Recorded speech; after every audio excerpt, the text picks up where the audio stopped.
फिर यहाँ शुक्राचार्य ऐसे कॉस्मिक पावर को एक्टिवेट करते हैं जो ऐसे जमीन को फाड़ता हुआ बाहर निकलता है, जो कि यहाँ अगर देखो तो ऐसे एक ट्रायंगुलर स्ट्रक्चर है जो फुली रिवील होता है कुछ ऐसा। देखो ये वो ट्रायंगुलर स्ट्रक्चर है और ये उसके आसपास ऐसे लोटस। तो एक्चुअली में ये काली यंत्र है जो कि अक्षय खन्ना ऑरा फार्मिंग सो हाई कि एक फिल्म के लीड कैरेक्टर से पहले उनका ग्लिम्स आ गया। दैट बीइंग सेड, महाकाली का glimpse is here introducing Shukracharya as the primary antagonist because obviously असुरों के गुरु। एंड पीवीसीयू जिस डायरेक्शन में जा रहा है विद ऑल द सेटअप जो हनुमान फिल्म के एंड में हुआ, जहां सारे असुर वापस से जाग चुके हैं and a war is approaching. I guess Shukracharya जैसे पिवटल फिगर का इस यूनिवर्स में एग्जिस्ट करना is just a perfect addition and is actually an interesting character considering कि इस फिल्म का लैंडस्केप क्या होने वाला है, जो कि जैसा मैंने बताया असुरों की war against humanity. Because Shukracharya का असुरों को फेवर करना is not just being pure evil for the sake of being evil. उनके अपने मोटिवेशंस हैं, अपनी ट्रेजेडीज हैं लाइफ की, जिनकी वजह से वो देवताओं से नफरत करते हैं। And also his underdog statement कि भाई असुरों के साथ भी एक गाइडिंग फिगर होना चाहिए,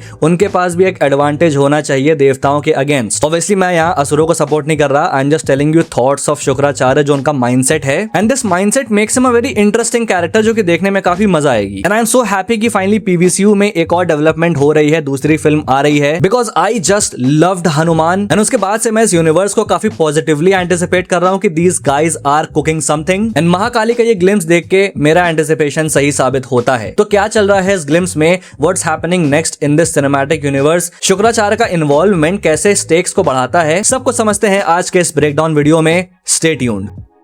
तो ग्लिम्स ओपन होता है एक लिंग भैरवी के साथ। ऑल्दो यहाँ डिजाइन चेंजेस हैं, जैसे जो एक्चुअल लिंग भैरवी है उसमें सेम तरह से ये आंखें और बीच में ये डिवाइन तीसरी आंख है और ये बाली भी है, लेकिन उसका कोई मुंह नहीं है। लाइक पॉसिबल है कि एक डिजाइन इंस्पिरेशन लिया हो एंड इस फिल्म में इसको एज लिंग भैरवी भी एड्रेस ना किया जाए, बट स्टिल जो अपीयरेंस है वो सबसे क्लोजेस्ट उसी के है। तो अभी हम लिंग भैरवी के एस्पेक्ट में ही बात करेंगे। अब लिंग भैरवी एक ट्रेडिशनल हिंदू गॉड सिंबल नहीं है जैसे शिवलिंग होता है, बल्कि इसको हम एक मॉडर्न डे गॉड सिंबल कह सकते हैं, जिसको सदगुरु के ईशा फाउंडेशन ने क्रिएट किया था as a representation of feminine energy. And इसको माँ काली से भी एसोसिएट किया जाता है। इनफैक्ट जो फेमिनिन एनर्जी की बात मैं कर रहा हूँ वो माँ काली की ही है। एंड इसीलिए एज यू कैन सी कि मेकर्स ने ये जुबान ऐड करके इसके अपीयरेंस को माँ काली से और क्लोजली रिजेंबल करने का ट्राई किया है। फिर यहाँ एक औरत आती है जो इस बच्ची को यहाँ मंदिर में छोड़ के चली जाती है। ये जो मंदिर यहाँ दिखाया जा रहा है ये है Mallikarjuna Jyotirlinga temple, Srisailam, Andhra Pradesh. And yes, ये बच्ची और कोई नहीं, इस फिल्म की main super hero character Mahakali है, जो अपेरेंटली अपने चाइल्डहुड में ही अबैंडन कर दी जाएगी। एंड यहाँ उसका लिंग भैरवी के सामने रखा जाना a poetic setup for her being Mahakali blessed by the powers of माँ काली। फिर सीन स्विच होता है इस जंगल में जहाँ ऐसे ये ब्लू एनर्जी उत्पन्न हो रही है। एंड फिर उसी का हमें क्लोजर लुक मिलता है जहाँ ये एक पेड़ है जो टूट रहा है एंड इसके अंदर से इमर्ज होते हैं शुक्राचार्य। एंड कैसे थोड़ा सा उनका खुद का अपीयरेंस भी काफी अजीब सा है, उनकी स्किन जैसे ट्री के ट्रंक जैसी है, अब ये सड़ गई है या जो भी चीज है। तो यहाँ पर तीन पॉसिबिलिटीज हैं कि यहाँ एग्जैक्टली चल क्या रहा है। सबसे पहले आई बिलीव ये वो सीन हो सकता है जहाँ शुक्राचार्य को मृत संजीवनी विद्या प्राप्त हुई। तो मृत संजीवनी विद्या वो विद्या है जैसे कि मृत प्राणी यानी कि मरे हुए लोगों को वापस से जिंदा कर सकते हैं। एंड ये खुद शिव भगवान द्वारा शुक्राचार्य जी को प्राप्त हुई थी जब उन्होंने 1000 साल तक शिव जी को खुश करने के लिए घोर तपस्या की थी। ऑल दो टेक्स्ट के अकॉर्डिंग उन्होंने पेड़ से उल्टा लटक के तपस्या करी थी, बट मे बी यहाँ फिल्म में एक डिफरेंट इंटरप्रिटेशन हमें देखने को मिले, क्योंकि यहाँ पे कुछ ऐसी डिटेल्स भी हैं जो इस थ्योरी को सपोर्ट करती हैं। जैसे यहाँ शुक्राचार्य जी को देखो एक पैर पे खड़े हैं, जिसको एक पद तपस्या कहते हैं, यानी कि एक पैर की तपस्या। और ये तपस्या शिव जी को ही ऑफर की जाती है। इनफैक्ट उनका एक फॉर्म भी है एक पद शिव, जो एक पैर पे रहते हैं। दूसरी चीज यहाँ अगर इस पेड़ पे ध्यान दो तो देखो ये सांप के हेड के शेप में है and snake very obvious Shiv ji. तो ये जो इमर्जेंस हो रहा है शुक्राचार्य का ये शिव जी से ही जुड़ा हुआ है,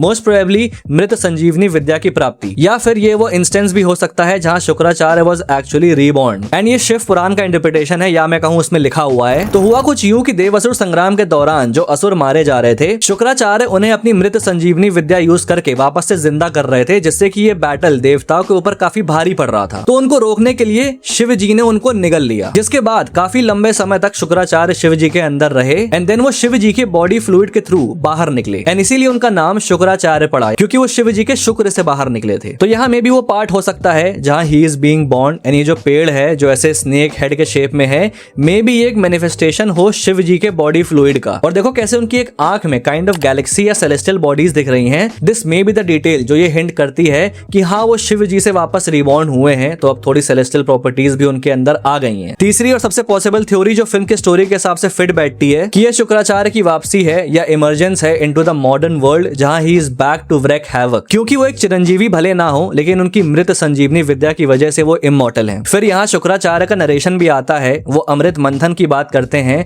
और कैसे विष्णु जी ने सारा अमृत देवों को दे दिया और ये धर्म है या अधर्म है ये पूछते हैं। Because as we all know कि समुद्र मंथन में देवों ने असुरों के साथ एक अलायंस फॉर्म करी थी और उन्हें वादा किया था कि जो अमृत निकलेगा वो देवों और असुरों में बटेगा। बट ये एक्चुअली में एक चाल थी देवों की, क्योंकि उनको अमृत चाहिए था अपनी पावर्स वापस पाने के लिए, लेकिन असुरों की हेल्प के बिना वो ऐसा नहीं कर सकते थे, बिकॉज एज आई सेड वो पावरलेस थे। एंड अमृत के बाहर आते ही विष्णु जी ने मोहिनी का रूप लेकर असुरों को ट्रिक किया और सारा अमृत देवों को दे दिया। And Shukracharya being the Guru of असुर्स इसे नाइंसाफी मान रहे हैं। सो अ वेंजेंस दैट कंटिन्यूज। और अब सिंस पीवीसीयू में वापस से असुर जाग चुके हैं, एक और मौका उनका इस वॉर को जीतने का। सो शुक्राचार्य भी इमर्ज हो गए टू गाइड देम। बिकॉज उनका एक डायलॉग भी आता है इसी टीजर में, केवल 14 दिनों में असुरों का विजय घोष हमारे कानों में गूंज उठेगा। So this kind of confirms it. फिर यहाँ एक डार्क रूम में ऐसे थ्रोन आता है हमारे सामने एंड आसपास देखो स्टैचूज हैं जो चेयर पे बैठे हुए हैं। इफ यू लुक क्लोजली तो ये असुर के स्टैचू हैं। तो व्हाट आई बिलीव कि ये किंग बाली का थ्रोन रूम हो सकता है, द किंग ऑफ असुर्स इन पाताल लोक, एंड ये सारे उसके फॉलोअर्स। मैंने यहाँ पे किंग बाली ही क्यों कहा, बिकॉज यहाँ देखो शुक्राचार्य का डायलॉग आता है कि इंद्र के सिंहासन का अधिकार हमसे छीन लिया गया।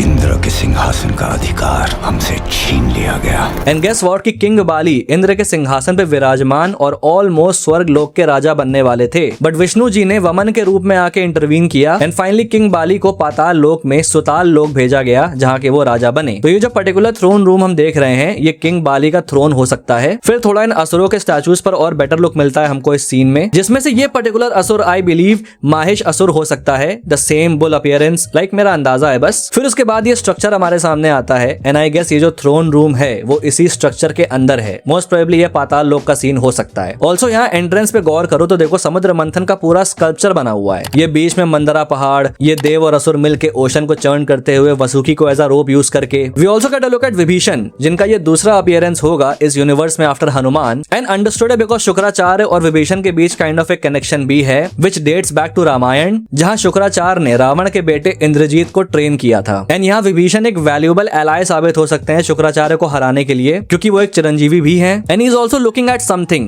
क्या है वो अभी आगे समझाता हूँ। फिर यहाँ शुक्राचार्य ऐसे कॉस्मिक पावर को एक्टिवेट करते हैं जो ऐसे जमीन को फाड़ता हुआ बाहर निकलता है, जो कि यहाँ अगर देखो तो ऐसे एक ट्रायंगुलर स्ट्रक्चर है जो फुली रिवील होता है कुछ ऐसा। देखो ये वो ट्रायंगुलर स्ट्रक्चर है और ये उसके आसपास ऐसे लोटस, ऊपर से ये प्लेन दिख रहा है बट ये प्रॉपर एक स्ट्रक्चर है। तो एक्चुअली में ये काली यंत्र है जो कि माँ काली की एनर्जी को इन्वोक करने के लिए यूज किया जाता है, जिसको यहाँ Shukracharya for some reason invoke कर रहे हैं। देखो इस सीन में you can clearly see this structure, जो मैंने जैसा बताया कि ये इस थ्रोन रूम का है। एंड देखो यहाँ शुक्राचार्य ये एनर्जी प्लांट कर रहे हैं तो उनके पीछे हम वो स्ट्रक्चर देख सकते हैं। सो डेफिनेटली यहाँ ये काली यंत्र को शुक्राचार्य ही एक्टिवेट कर रहे हैं, मगर क्यों वेल एक्यूरेटली बताना मुश्किल है, but this can have something to do with Raktabeej, जिसको हम नेक्स्ट सीन में देखते हैं कि शुक्राचार्य ने रिवाइव कर दिया है। एंड यहाँ वो माँ काली की मूर्ति के सामने ही खड़ा है। एंड विभीषण के सीन पे गौर करो तो उसके पीछे भी वो सेम मूर्ति है, विच मीन्स यहाँ पॉसिबली उनका ये एक्सप्रेशन रक्त बीज को देख के है। And I just love the design of his sword. देखो कैसे पहले नॉर्मल है,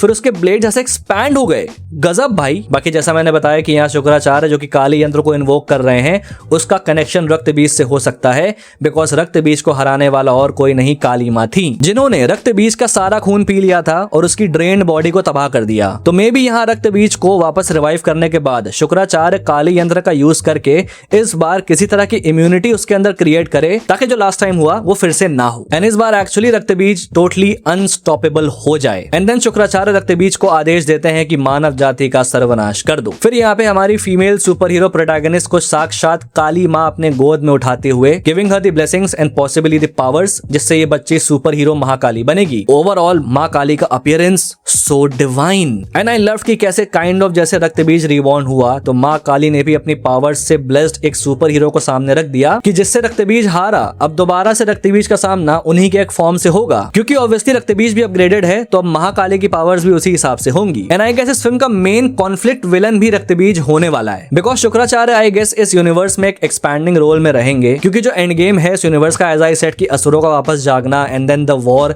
तो उसमें शुक्राचार्य एक बहुत ही पिवटल कैरेक्टर साबित होंगे। तो भाई यहाँ पे खत्म होता है टीजर ब्रेकडाउन। बाकी मुझे ये बहुत ही बढ़िया लगा एंड ऑनेस्टली ऐसे क्रिएटिव कॉन्सेप्ट जो है वो मुझको ज्यादा अट्रैक्ट करते हैं instead of adaptations like Ramayan. I mean हमको पता है कि रामायण में क्या होगा, we are there for the spectacle and I am excited for it, लेकिन ऐसी क्रिएटिव अडैप्टेशन जहां पे हिस्ट्री को और टेक्स्ट को स्टडी करके क्रिएटिव लिबर्टी लेके एक पूरी न्यू फ्रेश स्टोरी को फॉर्म किया जाता है उसके अराउंड, जैसे इवन वाराणसी। लाइक हमें कॉन्सेप्ट पता है, लेकिन डायरेक्टर ने अपनी स्टोरी में इसको कैसे मोल्ड किया है ये जानना काफी एक्साइटिंग होगा। एंड आई होप कि ये पीवीसीयू फालतू हेट और क्रिटिसिज्म का शिकार ना हो एंड दिस कंटिन्यूज, बिकॉज सही डायरेक्शन में PVCU can be something epic. And मुझे हनुमान तो बहुत पसंद आई थी एंड महाकाली को देखकर भी लग रहा है कि it is heading in the right direction, so fingers crossed. बाकी तुम बताओ तुम्हें वीडियो कैसी लगी, अगर पसंद आई तो लाइक करना एंड हाई पॉइंट्स देना मत भूलना, और तुम्हारी अपनी क्या डिटेल्स हैं, क्या थॉट्स हैं, उन्हें कमेंट्स में लिख के बताना। एंड अगर पहली बार यहाँ पे आए हो तो subscribe to the Flick Circle for more such videos. Till then, this is your pop culture nut signing off. Will see you guys in the next video and thanks for watching.